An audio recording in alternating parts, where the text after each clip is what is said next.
When it comes to eccentric collectors and fascinating finds, few names in the world of antique picking are as recognizable as Frank Fritz, as one half of the beloved duo from the History Channel's American Pickers. Fritz made a career out of uncovering forgotten treasures buried in barns, attics, and garages across the United States.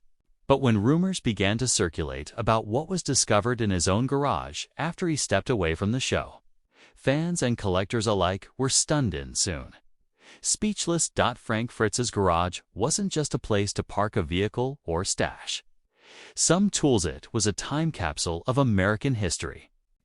Those who had the rare opportunity to see inside were blown away by the sheer volume and variety of vintage collectibles and rare artifacts he had accumulated over decades of picking first to catch the eye was an extensive collection of vintage motorcycles.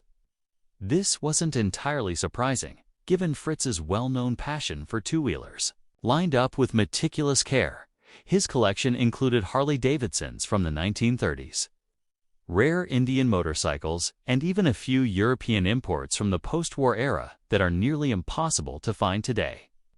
Each bike was restored or preserved in its original condition, with handwritten notes detailing its history, previous owners, and how Fritz came to acquire it.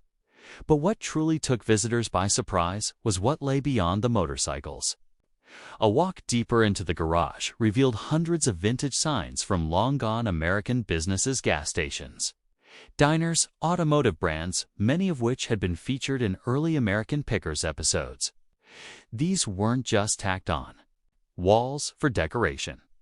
Each sign was cleaned, cataloged, and displayed like a museum exhibit. Some were believed to be the only surviving examples of their kind. Among the most astonishing discoveries was a room dedicated entirely to antique toys and advertising memorabilia. From the 1920s through the 1960s, shelves were packed with tin, wind-up toys, cast-iron trucks, and original packaging that had never seen the light of day since the mid-century. Several rare pieces, including an early Coca-Cola salesman's display kit and a near-mint Buddy L pressed steel fire truck, were reportedly worth thousands of dollars each. Equally surprising was Fritz's library of vintage catalogs, blueprints, and collector's guides. Stored in weather-sealed cabinets, these documents revealed the depth of research and dedication he brought to his collecting. It wasn't just about acquiring objects, it was about preserving their stories. For Fritz, every item was a living piece of the past, and his garage was a tribute to a lost era of craftsmanship, design, and Americana. Perhaps the most touching discovery was a set of personal journals tucked away in an old metal filing cabinet.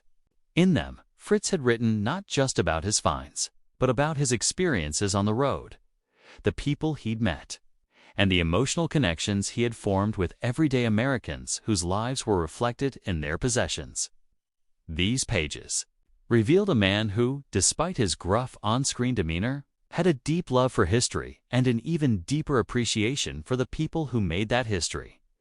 In the end, what made Frank Fritz's garage so jaw-dropping wasn't just the rarity or value of the items inside. It was the passion and purpose behind them. Each object was a story, each story a fragment of America's past, lovingly rescued and preserved by a man whose garage turned out to be less of a storage space and more of a personal museum.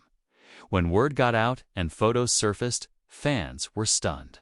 Many had always suspected Fritz had his own treasure trove, but few imagined the scale, care, and emotional depth of what he had built.